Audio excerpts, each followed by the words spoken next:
Hello everyone and welcome back to the channel. I've got a couple gameplays for you. You'll see them right there. One against Velos. Always drawing was just a scoop because we found out that there was a pretty massive bug. So I'll go into that in a moment, but I'll cover that last. These are the three games that I really wanted to highlight here. They're nice and fast, don't worry about it. Alright, so first game against Velos. This was the end of the league where I got stomped in rounds 1-2 by playing the same opponent who's playing a Super Friends Breya build. Just absolutely destroyed. So I needed to take a breather and recollect myself and refocus. I think I was really out of it that one night. So take two, I guess. Try to recoup the league a little bit. Make sure I can hit that 80 play points to keep going. Alright, so oddly enough, I played the same player in round 1 and 2, and then I played the same player, Puppy Puncher, in round 4 and 5. So I'm pretty sure that's not supposed to be happening, but I think the league is pretty sparse at the moment. Alright, so my opponent, Velos, is playing Maelstrom Wanderer. And the game against Maelstrom Wanderer is mana denial, mana denial, mana denial. And I have a very serviceable opening hand, and then I top deck like a champ Whir of Invention. So immediately I'm thinking, Whir for Crucible of Worlds, put them in a Wasteland lock, and Maelstrom Wanderer will fold the game to that. I can also start building them for Vidalcan Shackles if they get something like a Oracle of Moldiah. And honestly, if they get any additional land drop creature, they're going to lose the game to this almost immediately. Because I can deal with Maelstrom Wanderer maybe hitting down once and not getting anything spicy. If he just gets ramp off of it, Wasteland will deal with it. Because I'll be able to find a way to kill Wanderer, I'm sure. Or I'll just counter the Wandering himself. Alright, so I'm definitely going to... I could lead turn 1 Wasteland on the Havenwood Battleground, but I kind of want to sit on this and use it to color hose the first attempted... or the first time that my opponent will be able to cast Wanderer. Because I don't know if I'm going to color hose them on green yet. I'm going to sit on the Wasteland for the time being. Just play the Mana Confluence, represent a lot of different spells that I might have. Keep my opponent guessing. Flooded Grove. I might be able to hose blue-green now, thinking about it. And I see Prismatic Lens. Alright, colorless artifact. So, ramp. Although it does filter, so I can't totally color hose, but the cost of 1 mana to make one of that color is pretty steep for the Wanderer build. So I get Windswept Heath. There's a lot that they can come down if they sacrifice this at 5 mana. But honestly, if I go Izzet Signet, and they play something at 5, I untap, I go Wasteland and hold up Stoic Rebuttal, I don't feel like I'm in a terrible spot either. So I'm going to put the Izzet Signet down this turn. And my opponent doesn't do anything with 5 mana, thankfully. So Fractured Power Stone, another colorless rock, alright? Usually these will be Signets, and those are the more terrifying things out of Maelstrom Wanderer, because the Signets are effectively prevent what I'm exactly trying to do to the color hosting. But because all the 2-drop artifacts are not that, I can effectively color host. Alright, Nature's Lure for the red mana gets a Stomping Ground and plays it tapped. So I guess he's just getting this out of the deck instead of fetching the Taiga and keeping it untapped. So I get a Badlands. So I'm still not in danger of Maelstrom Wanderer mana here. This is 1, 2, 3, 4, 5, 6, and this costs 8. So short of Ancient Tomb, Wanderer still won't come down. So I decide that I'm going to deploy Breya here, because if I deploy Breya, the following turn I can Wasteland my opponent and hold up Stoic Rebuttal. Then after that, and if I don't need the Stoic Rebuttal, I can Whir on my opponent's end step to get Crucible and then waste them again on my turn. If I use the Stoic, I can Whir on my own turn using the Thopters to pay this improvise Thopters and Breya to pay this improvise cost, meaning I only have to pay blue, blue, blue for this spell, and that's pretty good to me. So I triple blue Crucible Worlds. So I get the Tundra here, and I get it just because to make I want to make my mana a little bit smoother. I have a Badlands in my hand, so I'm going to get the colors that Badlands will not produce, just to balance it out. I know I'm a little heavy on the white here. So here comes Breya, and my opponent plays Carpet of Flowers. Alright, usually pretty good, but I have been low on the island count this game. I've only fetched the one Tundra. So they use Carpet of Flowers to pay for itself in main 2. I don't know if they do anything this turn. I think they cast something. Let's see. Yeah, Coalition Relic. All right, fine by me. You have a Relic. And Mizzy Mortis my Breya. A little bit sad about that, but I can always recast her. I'm not worried about it. All right. What a top deck. Because this situation would have been 2, 3, 4, 5, 6, 7, any land cast Maelstrom Wanderer, even if I wasteland my opponent. Dak Faden is exactly what I needed to draw here. And Dak is an auto slam. So I'm going to cut them off blue. That's my primary. And even though I know Carpet of Flowers, I know this exists, by cutting the Flooded Strand, it means they have to use either Coalition Relic to produce blue, or only have blue in their main phases. And that's where I would prefer them to have blue mana. Or one of their 2 main phases. Furthermore, it's a filter land, so green lets them filter into blue, or the green.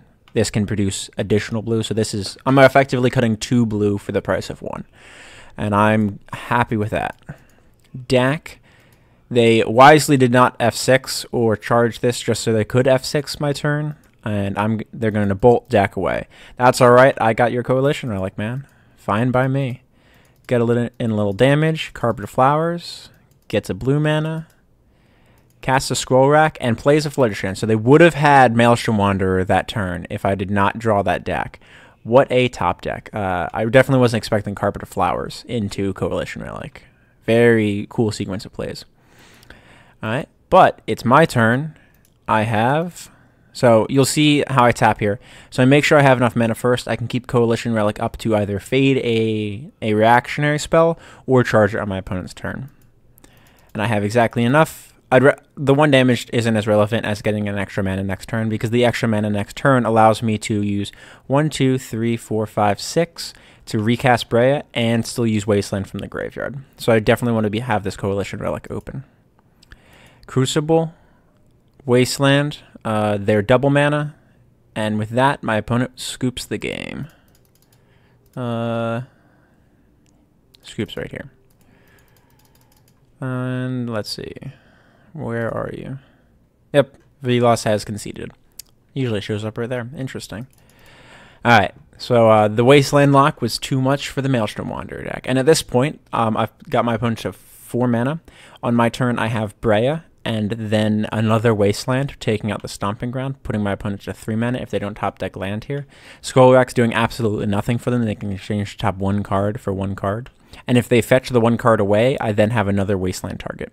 Because the odds of him fetching exactly Island in this deck are pretty slim. And even if they do, I can still take out the Stomping Ground. And at that point, I'm probably going to take over this game. Shackles, I'm definitely not going to feed more mana into Carpet of Flowers. But I have this Is It Boilerworks. So next turn, if they don't fetch, and I'm not worried about after I get rid of Stomping Ground, I could bounce my Tundra and take the last island off the battlefield. And then Carpet of Flowers does nothing as well. So Boilerworks costs me 1 land drop that I'm not wastelanding, but it costs them 1 mana as well. So this is effectively better than Wasteland at that point, because it's costing them 1 and producing an extra for me, because I can go Boilerworks, City, or Badlands, and keep hitting my land drops that produce mana that aren't going to give my opponent mana. Definitely a great game. Velos has packed it in. All right, on to the next one. Puppy Puncher. Here we go. The background there is a screenshot from one of my games, Elite Dangerous, that I took. Ooh, jumped through the first turn. Sorry about that. So Puppy Puncher is playing the Gitrog monster, and goes Marsh Flats Bayou Inquisition, taking my Jeweled Amulet from this opening hand. And it's pretty good. Thankfully, I stopped in my upkeep. So I had turn 2 Vindicate on land, potentially. It's all right. I'll live without it. Lightning Bolt I don't think is going to get terribly much play here, so I'm just going to lead the Misty Rainforest, because Flooded Strand is the only land they don't know about. And pass the turn. They get a Dakmor Salvage and nothing. Okay. So I'm going to fetch out the Water Grave. Might as well get it out of the way now.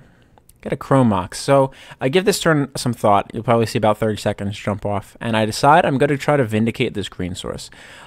This ramps me by 1 turn. I don't think Lightning Bolt's going to do anything. It also gives me a red source that I don't have to worry about fetching out as much. And it takes a green source off their battlefield. So I'm playing this purely for the tempo, because if I can tempo them, I curve next turn Breya, following turn hold up Hardcast Force of Will, or activate Breya if I need to. And that turn would be the turn that they'll be casting Gitrog. Or no, the turn after that, they'll be casting Gitrog, if my math is correct. So make sure I fetch first, play Chrome Mox, and go for the Vindicate on the Bayou. My opponent blows me out with this crop rotation into Ancient Tomb. You got me. I mean, that was a pretty good play. I'll give Puppy Puncher credit where credit's due. Oops, sorry, I hit the next turn button. So my opponent uses Verdant Catacombs, shocks off Ancient Tomb, shocks off Overgrown Tomb, shocks off Ancient Tomb to put Liliana into play, bins their Raven's Crime, and I bin my Plains because I have a better land here. And right here, I top deck the Abyss. And as much as I would like to deploy Breya and start beating down this Liliana, I don't think my opponent can defeat the Abyss. And I feel that if I keep a card in my hand beyond Liliana's activation, it's going to be Raven's Crimed out of my hand. I have almost zero doubt that I will not have a hand by my next turn. So I want to use the cards in my hand first. Furthermore, if I cast Breya here, Liliana goes up to 5, and then I start hitting her. So she's not ulting. If I play Abyss this turn, then turn 4 I play Breya.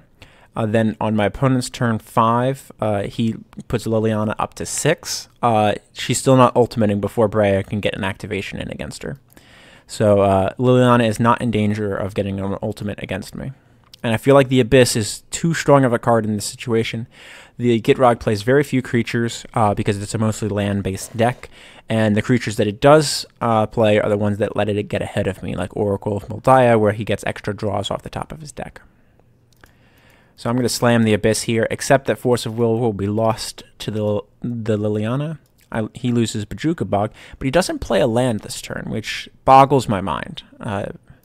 I get Demonic Tutor, and as juicy as Demonic Tutor is, I've committed to playing Breya here, making sure that Liliana can't ultimate against me. Alright, so Breya's down. As long as he can't Wrath my board here, I will be able to make sure Liliana will not ultimate. So he bends a City of Traders from his hand. Very, very interesting. Plays an Oracle of Moldiah. Plays Maze of Ith off the top. All right, and plays Snow-Covered Forest. Was that off the top? I'm not sure. Sees Petrified Field, so we know about that now. All right, I'm not worried about that. I lose nothing to the Abyss. Get Thran Dynamo. What a top deck here. All right, so I crash in with Breya and the Thopters. So the reason I do this is he can either block and chump, which he should be doing because he's going to lose this anyway. Just chump block the Breya and maze one of the Thopters. So that way Liliana only takes 1, and it continues to threaten ultimates. But instead, he uses Maze on Breya, so that way he doesn't have to block, forgetting that that Oracle will be dying to the Abyss. So a little bit of a fake out on my opponent, towards my opponent. I get to slam Dynamo and leave up a Breya activation should I need to. Goodbye, Oracle. We know he's drawing Petrified Field. That is unfortunate because this turn it means he gets to play Gitrog Monster, Petrified Field, get back Marsh Flats, crack Marsh Flats, draw another card. So he's drawn 2 cards this turn in addition to the Petrified Field. And get a Swamp. Fine by me. I get to Abyss, none of my board away. Get an Expedition Map. So I think for a sec. And then I decide that I'm going to hit Liliana down to 4 with my Thopters. Maze gets used. Okay. Hit Liliana down to 4. And now I'm going to use Expedition. So because Gitrog's going to disappear, I can use this Expedition Map here, keeping up 4 mana. So that's 2 Breya activations, Thopter, Mox, Breya. Or, yeah, most likely Thopter, Mox, Breya, if I really need to, or Thopter, Thran, Breya. I don't think I would give up Thran Dynamo. And I'm going to use Expedition Map instead of using it for Breya food to get the one card you don't usually play against Gitrog Monster, Wasteland. And I get this because Gitrog will be dying on my opponent's turn, short of some flash creature.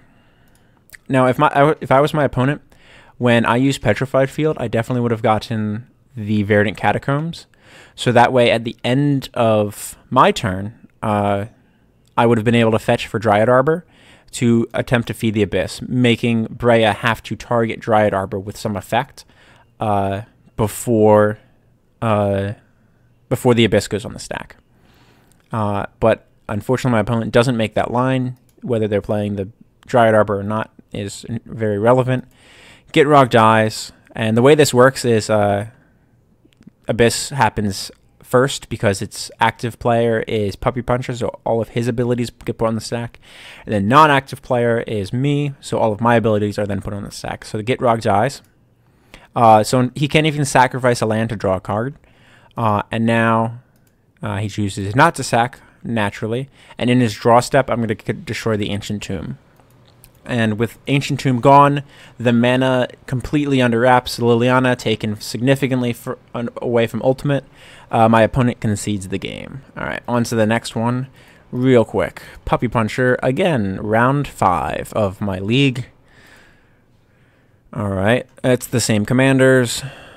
I'll pop the graveyards out instead this time. This was a 5-minute wait time to try to get this game.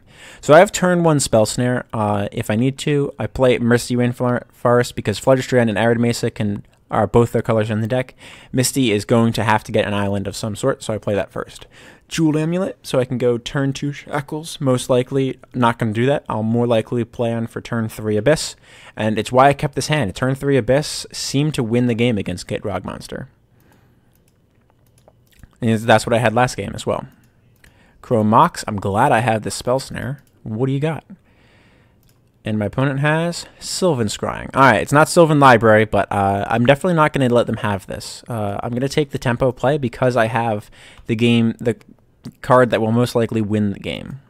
I also don't want them getting something like a Wasteland and keeping me under wraps, or a Cavern of Souls, so that way they can slam Gitrog.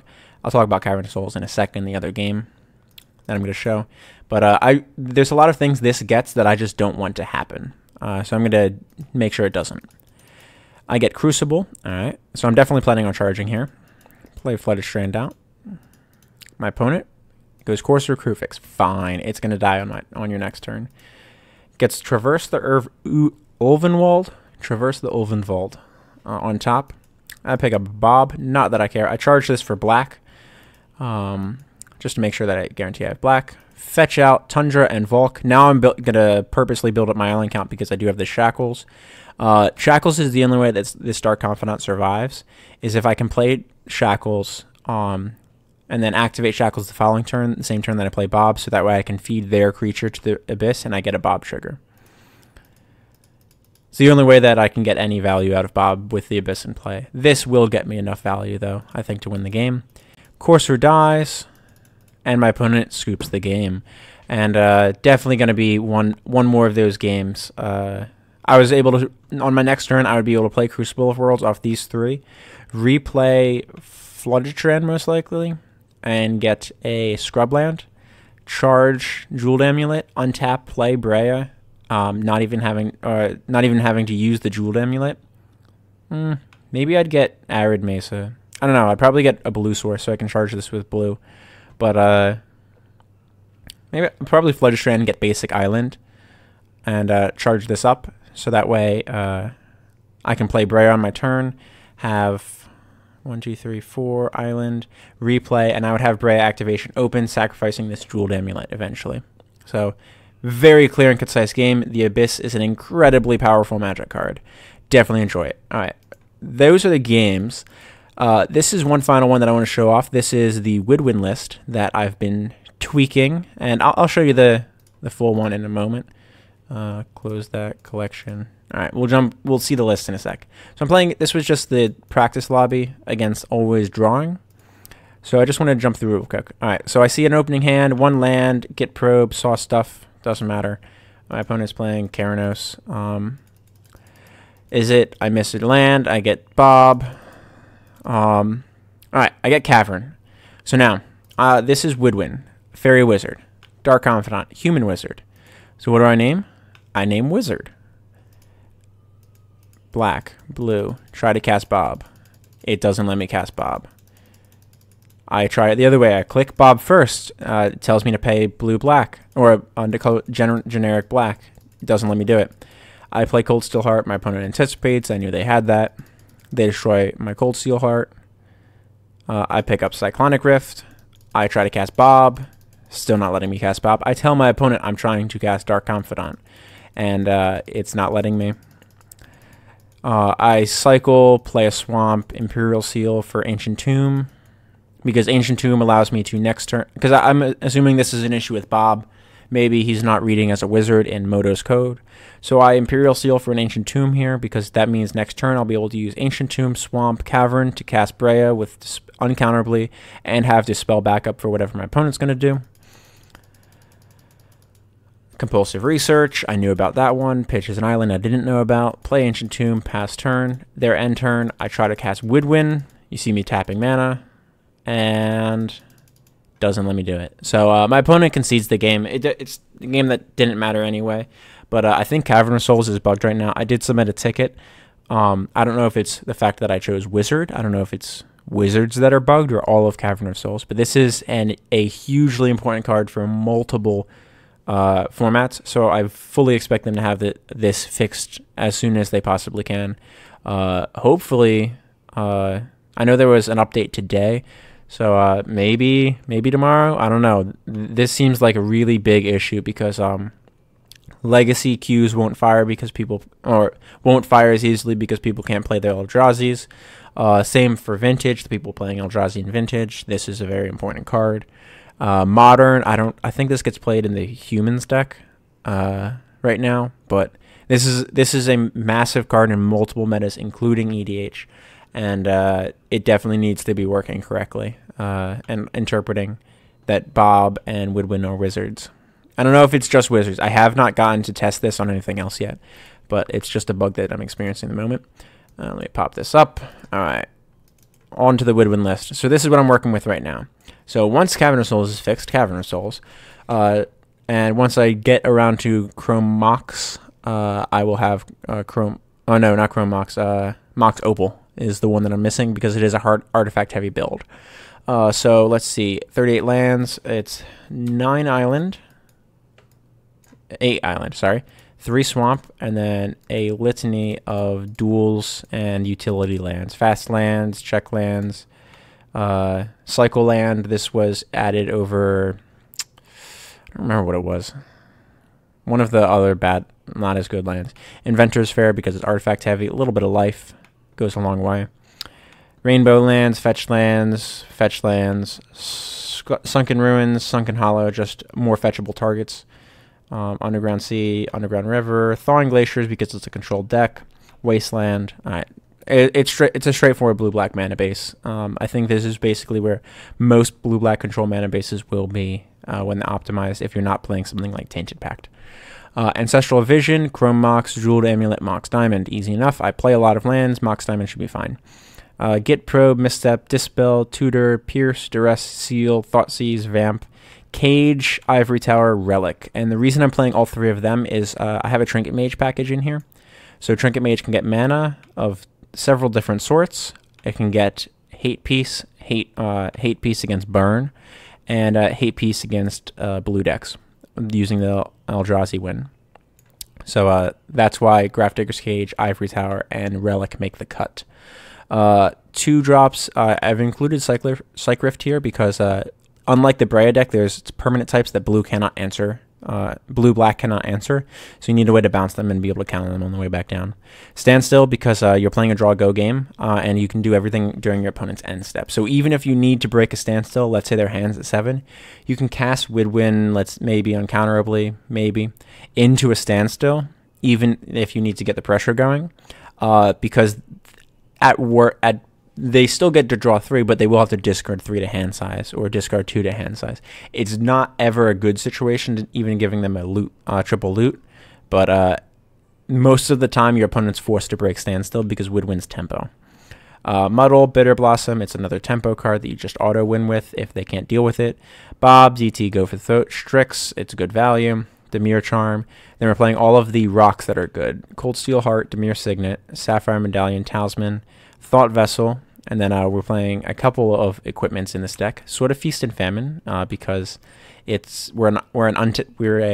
are a control deck, so we want to have a Disrupting Scepter.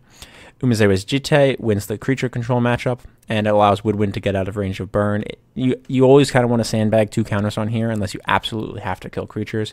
And Runechanter's Pike allows you to win out of nowhere because it's +X/+0 and first strike. And that commonly will turn Wydwen into a 7 to 9 power attacker. And that's enough to do commander damage, usually commander damage in 2 to 3 hits instead of the 7 that she normally takes. And a lot of the time I'll cast Tezzeret -2, and if they clearly F8'd and pass priority for the turn, I'll go straight to Runechanter's Pike, even though Winter Orb would be better. Equip Runechanter's Pike and bash and win the game. So as foretold, I believe it was Dennis I was talking about as foretold. It was already on my list of things to add into Wydwen. Definitely makes the cut, especially when you can pay 2, bounce Wydwen back to your hand during your opponent's turn in response to removal, and then use As Foretold at 4 counters to replay her for free. It's just common sense to use As Foretold here. Exclude. Almost all decks play creatures. I don't think any of the Planeswalker commanders are making any real waves at all. I could see Freyalise maybe getting there now that Blue's a little bit neutered. But without Gaia's Cradle, I don't think she can survive. Fabricate, because we have such an artifact package. Thirst, same thing. Trinket Mage, I talked about. Disallow, Dissipate, Click for the tempo.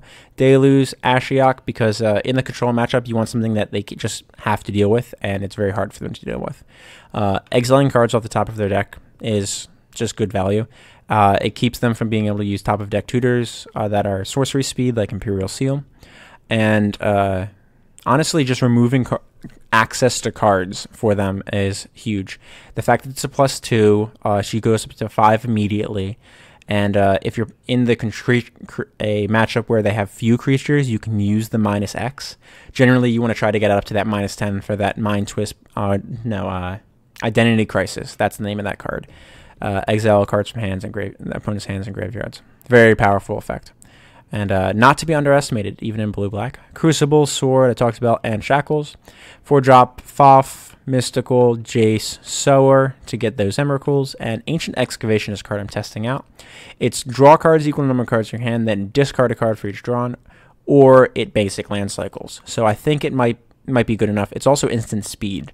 So it's instant speed, turn your hand into some other kind of hand. So I think it might be worth it. Force, Tez, Flash of Insight, and Whir of Invention. It's a pretty straightforward Wydwen build. I think a little bit more tweaking. I need to get a Fatal Push for this deck, for sure. Fatal Push is definitely one of the cards that you need in Wydwen. I think the cut will probably be maybe Go for the Throat, maybe Dimir Charm. Dimir counters a sorcery, destroys a creature with 2 or less, or look at the top 3 cards of target player's library, put 1 back, and the rest of the player's graveyard. It's another counter to a top of deck tutor like Vamp, or it counters a Wrath. I think Dimir Charm might be the cut for a Fatal Push once I get around to picking one up. But the first card that I'm looking to pick up across the board is going to end up being, that's actually worth anything, is definitely going to be that Mox Opal. So I can add it to quite a few decks at this point. All right. Don't forget to like, subscribe, and share the video to anyone you think might enjoy my type of content. Links to my social media are down in the description. There's my Twitter there, mostly posting, shit posting. I just like causing a ruckus on Twitter. It's sometimes MTG related content, sometimes about PlayerUnknown's Battlegrounds, a new game that I've been playing on Steam. Very good to play.